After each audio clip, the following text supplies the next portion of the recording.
Morning students. तो कैसे हैं आप? I hope you are all fine at your homes. हमने लास्ट वीडियो में एक्सरसाइज 3.1 की थी एंड 3.2 का फर्स्ट क्वेश्चन किया था। उसमें एक आफ्ताब वाला क्वेश्चन था, the very first question of 3.1। उसमें कुछ स्टूडेंट्स की प्रॉब्लम आ रही है कि ग्राफ नहीं बन रहा है, तो एक बार पहले मैं वो क्वेश्चन करा रही हूँ, फिर उसके बाद हम अपने एक्सरसाइज पे चलेंगे 3.2 पे। ठीक है, तो आफ्ताब वाला जो क्वेश्चन है उसमें मैंने दो इक्वेशंस बनाई थी। First was x minus 7y plus 42 is 0। एक तो इक्वेशन थी ये x minus 7y plus 42 is 0 and the second equation was x minus 3y minus 6 is equal to 0। ये दो इक्वेशंस हमने बनाई थी। तो accordingly I am making the tables for these. ये टेबल्स बनेंगी आपकी taking the values of x and y। तो फर्स्ट इक्वेशन में अगर मैं x को 0 रखती हूँ तो ये आप क्या हो जाएगा, minus 7y is equal to plus 42 is 0। 42 minus में चला जाएगा तो 7 6 जा 42। Likewise if I am putting y x is equal to 7, x को मैंने 7 रखा था तो 42, ये देखिए 7 plus 42 minus 7y 0, 49 minus 7y 0 minus 7y minus 49 and y आ जाएगा आपका 7।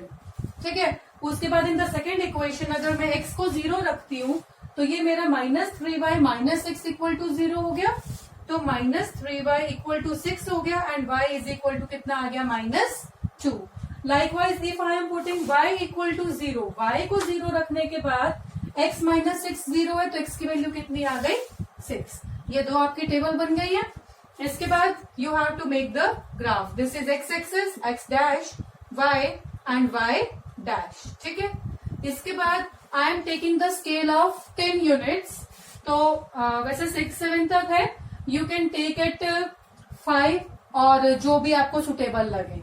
ठीक है, तो आई am taking it the graph 2 4 6 8 10 and here also 2 4 6 8 10 minus 2 minus 4 minus 6 minus 8 minus 2 minus 4 minus 6 minus 8 and so on। तो फर्स्ट टेबल में x 0 है तो y 6 है, this is the point. x 7 है तो y भी 7 है, x 7 एंड y ऑल्सो 7। तो अप्रोक्सीमेटली कुछ ऐसा पॉइंट आ जाएगा आपका, ये इस तरह से लाइन जाएगी। ठीक है, next is x 0 and y 2। If x is 0 then y is minus 2, x is 6 and y is 0, x 6 है y 0 है, तो कुछ इस तरह से जाएगा आपका। ये दोनों लाइन से ना अपने आप कहीं पे मीट कर जाएंगी। अप्रोक्सीमेटली इसकी वैल्यू आएगी, ये मैंने कैलकुलेट किया है, तो y equal to 12, x equal to 42 and y equal to 12। ये इसका सॉल्यूशन है। तो x की वैल्यू 42 जहां आएगी और y की वैल्यू 12 जहां आएगी, ये दोनों वहां मीट करेंगे।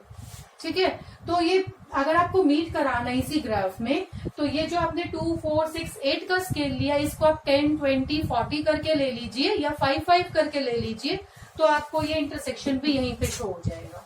ठीक है, जो मैंने 2 4 6 8 करके बनाया है, अगर हम इसको 5 करके बनाते हैं, देखिए मैं इसको 5 10 15 20, here also 5 10 15 20 minus 5 minus 10 minus 5 minus 10, x 0 y 6, x 0 and y 6 approximately ये आ जाएगा, x 7 and y also 7 something ये आ जाएगा। उसके बाद सेकेंड है x 0 and y minus 2, उसके बाद है x 6 है और y 0 है। तो ये इस तरह से आपकी लाइंस जाएंगी, अभी आपकी यहीं पे मीट कर जाएंगी कहीं पे। इसी ग्राफ में आपको इनका मीटिंग पॉइंट शो हो जाएगा, जहां x 42 होएगा और y की वैल्यू कितनी होएगी, ये 12।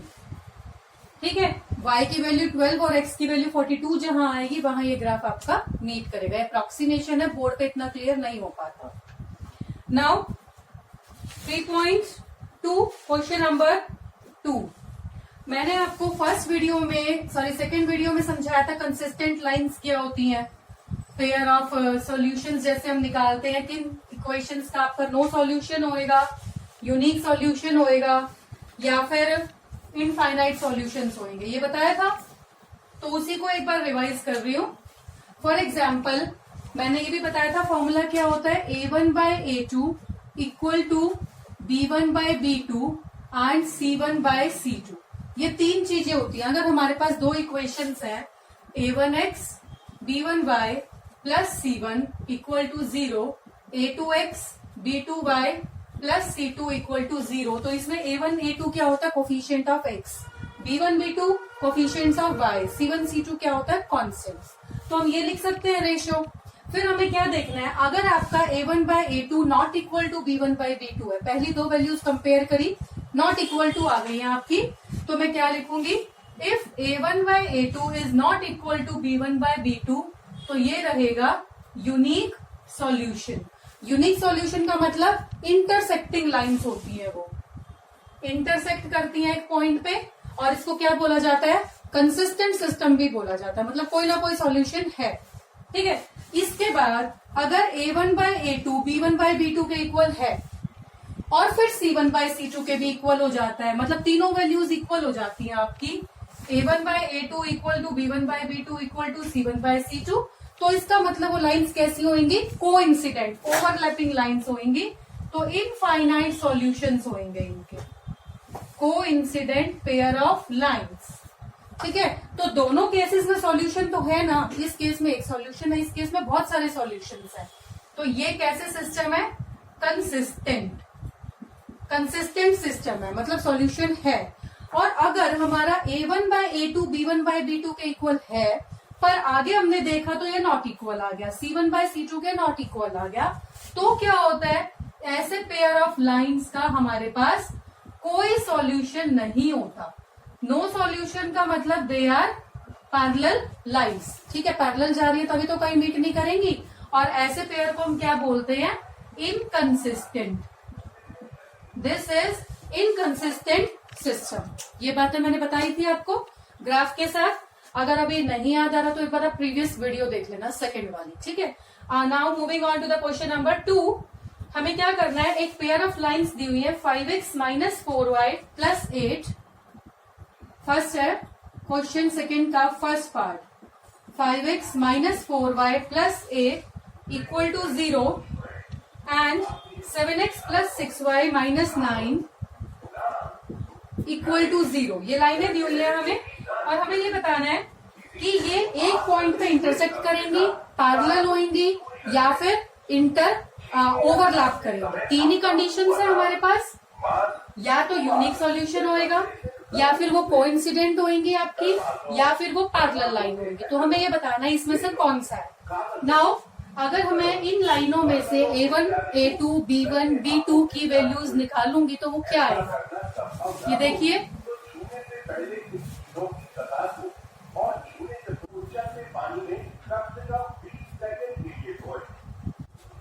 तो हमें क्या करना है, ये जो पेयर ऑफ इक्वेशंस दी हुई है, यहां से मैं A1, A2, B1, B2, C1, C2 की वैल्यूज निकाल रही हूँ। तो A1 क्या है हमारा 5, A2 इज 7, तो A1 and A2 is 5 and 7, B1 and B2, B1 है आपका -4 एंड B2 क्या है आपका 6, C1 is 8 and C2 is -9। तो ये आपकी वैल्यूज हैं। अब इसके बाद हम चेक करते हैं A1/A2 वाली कंडीशन। तो A1/A2, B1/B2, C1/C2 ऐसे लिख लिया। Now 5/7 -4/6 and 8/-9। अब हम इन दोनों को चेक करते हैं, क्या A1/A2 B1/B2 के इक्वल है, नहीं है, तो ये नॉट इक्वल आ गया, आगे जाने की हमको जरूरत ही नहीं है। ठीक है, तो we will write A1/A2 is not equal to B1/B2। तो ऐसी कंडीशन होती है तो क्या होता है, इंटरसेक्टिंग लाइंस होती हैं, एक सॉल्यूशन होता है, so they are intersecting lines having unique solution. समझ में आ गया। ठीक है, सिर्फ ये करना है हमें। एक और पार्ट करके दिखा रही हूं इसका. आई am doing it's third part कर रही हूं.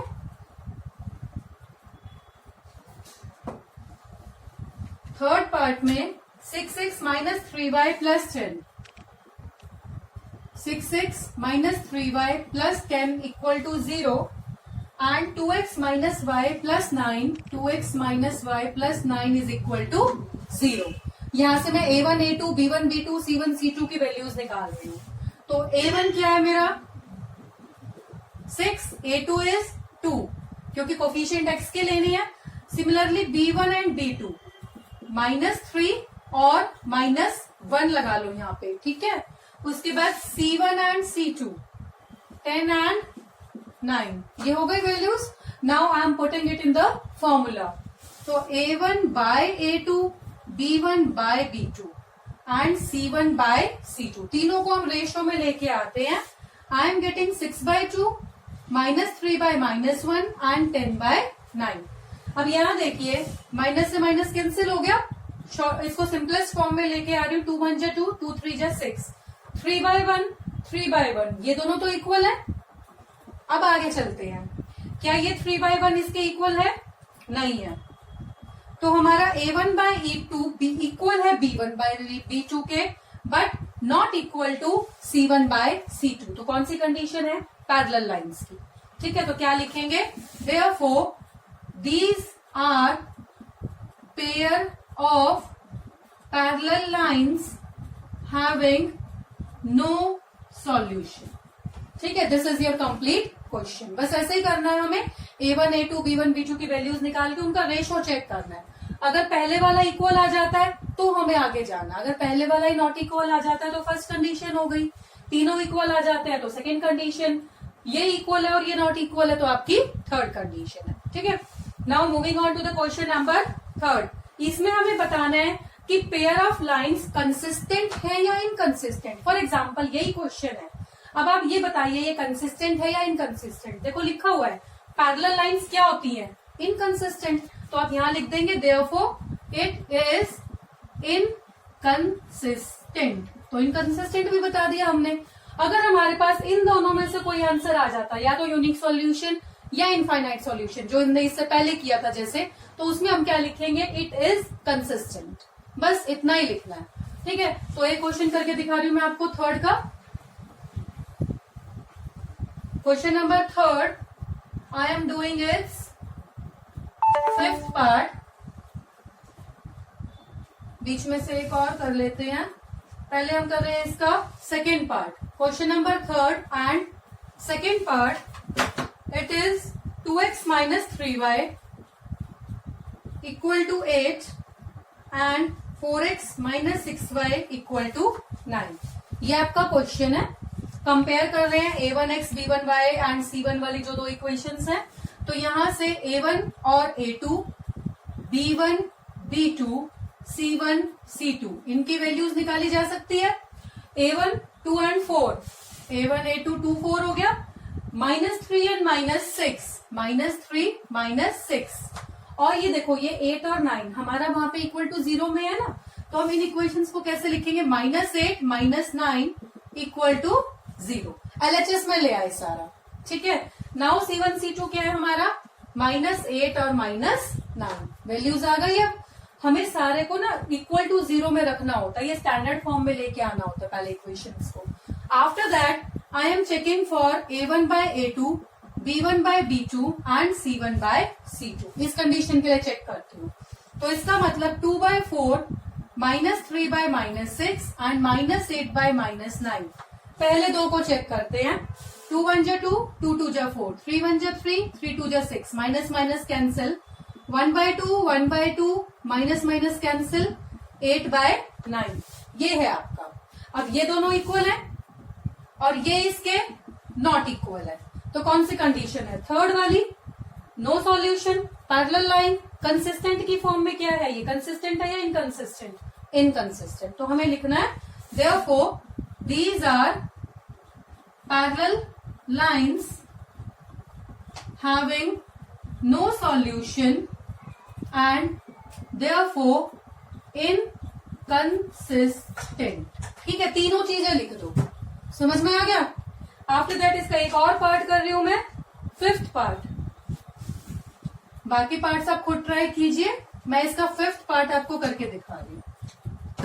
क्वेश्चन नंबर थर्ड का fifth part, which is 4/3 of x plus 2y equal to 8 and 2x plus 3y equal to 12। करना क्या है, अगर आपका फ्रैक्शन में है ना तो उसको आप क्या करो, पहले इसका एलसीएम ले लो। इस पूरी इक्वेशन का अगर मैं एलसीएम लेती हूं तो क्या आएगा आपका 4x, 3 2 जा 6y एंड 8 3 जा 24। याद है आपकी इक्वेशन, 3 एलसीएम ले लिया था।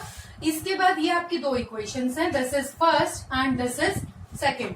इनको मैं स्टैंडर्ड फॉर्म में लेके आ रही हूँ, तो ये हो जाएगी 4x plus 6y minus 24 is 0 equal to 0 में ले आए। सेकंड को 2x plus 3y minus 12 0। Now this is first and this is second. a1 a2 की वैल्यूज निकाल लेते हैं, a1 a2 b1 b2 c1 c2।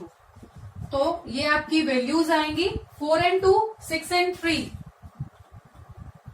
और c1 c2 है -24 एंड -12। अब हम इसको रेशो में रखते हैं, a1 by a2 b1 by b2 c1 by c2। तो let's check, a1 by a2 that is 4/2 6/3 and -24 by -12। आप देखिए 2 2 जा 4, 3 2 जा 6, 12 2 जा 24, सब में 2/1 आ रहा है। कट करके I am getting 2/1 equal to 2/1 equal to 2/1। ठीक है, इसका मतलब a1 by a2 is equal to b1 by b2 is equal to c1 by c2। Equal है तो इनफाइनाइट सॉल्यूशंस हैं, कोइंसिडेंट लाइंस हैं एंड देयरफॉर कंसिस्टेंट सिस्टम। तीनों चीजें लिख देना, therefore they represent coincident lines having infinite solutions and therefore consistent system। समझ में आ गया, करना इतना, ये same. Now moving on to the question number fourth. Question number fourth में क्या है, which of the following pairs are consistent और inconsistent, if consistent obtain the solution graphically. हमें ना इसमें 4 इक्वेशंस दी हुई हैं। फर्स्ट ऑफ ऑल हमें चेक करना है कि इसमें से कौन सी कंसिस्टेंट है, कौन सी इनकंसिस्टेंट। ठीक है, वो तो आप चेक कर सकते हो ना, कौन सी कंसिस्टेंट है कौन सी इनकंसिस्टेंट। पहले 2 केस हुए तो कंसिस्टेंट, नहीं तो इनकंसिस्टेंट। और फिर बोला है अगर कंसिस्टेंट है मतलब या तो यूनिक सॉल्यूशन है या इंटरसेक्टिंग है, मतलब ओवरलैपिंग है, तो आपको ग्राफ बनाना है, अदरवाइज नहीं बनाना। ठीक है, मतलब पैरेलल लाइंस वाले केस का ग्राफ नहीं बनाना। ओके, तो मैं इसका एक पार्ट करके दिखा रही हूं, बाकी आप खुद कीजिएगा इसको ट्राई। क्वेश्चन को अच्छे से समझ लिया। इसमें क्या पूछा है कि जो कंसिस्टेंट है ना, कंसिस्टेंट को आपको ग्राफिकली सॉल्व करना है। ठीक है, कंसिस्टेंट वाले पेयर को आपको ग्राफिकली सॉल्व करना है। तो for example I am doing, first question ही कर रही हूं, x plus y equal to 5, 2x plus 2y equal to 10। ठीक है, पहले इसको स्टैंडर्ड फॉर्म में लेके आऊंगी, तो -5 - 10 इक्वल टू 0। नाउ वैल्यूज देखो, a1 a2 b1 b2 c1 c2। I am getting 1 2 1 2 and -5 and -10। तो अब इसको रेशो फॉर्म में लिखेंगे, a1 by a2 b1 by b2 c1 by c2। 1/2 1/2 -5 by -10, यहां भी आपका 1/2 आ गया, तो तीनों इक्वल आ गए। तो ये कौन सी लाइंस हो गई, coincident lines, overlapping lines, consistent हो गया। तो क्या लिखोगे, therefore they are coincident lines having infinite solutions and therefore consistent. ठीक है, कंसिस्टेंट है। तो अब हमें क्या बनाना है, इसका ग्राफ। ठीक है, we have to make the graph. Graph आपको आता ही है। ग्राफ बनाने से पहले क्या बनता है, टेबल बनती है। फर्स्ट लाइन की टेबल बना रही हूं, taking the values of x and y। अगर मैं x को 0 रखती हूँ, ठीक है, तो y की वैल्यू क्या आ जाएगी 5। और अगर मैं y को 0 रखती हूँ तो x की वैल्यू कितनी आ जाएगी 5। ठीक है, now moving on to the second one. इसकी टेबल बना रही हूं। अगर सेम है बिल्कुल, x हमारा ओवरलैपिंग है ना, तो टेबल बिल्कुल सेम बनेगी। अगर x मेरा 0 है, चेक कर लो, तो y कितना हो जाएगा 10/2, और सिमिलरली y 0 है तो x भी आपका 5 आ जाएगा। ठीक है, तो कर लीजिए यहाँ पे 1 2 3 4 5, 1 2 3 4 एंड 5। यहां आएगा एक तो आपका 5 एंड 5 पे, sorry x 0 and y 5। x अगर 0 है तो y 5 है, और x 5 है तो y 0 है। ये आपकी लाइन है, फर्स्ट वाली भी और सेकेंड वाली भी। तो ना इसको ऐसे करते हैं, एक लाइन ऐसे बना देते हैं। This is the first line, this is the second line, और दोनों की इक्वेशंस लिख देना यहाँ पे। x plus y equal to 5, और ये आपका 2x plus 2y equal to 10। समझ में आ गया? ठीक है, ये आपका ग्राफ हो गया। तो ग्राफ कब बनाना है? सिर्फ जब वो कंसिस्टेंट हो, पैरेलल लाइंस के केस में नहीं बनाना आपको। Is it okay? तो आज यहीं तक करते हैं, बाकी हम करेंगे इन द नेक्स्ट वीडियो। आप यहाँ तक अच्छे से इस कॉन्सेप्ट को क्लियर कीजिए and do in your notebooks.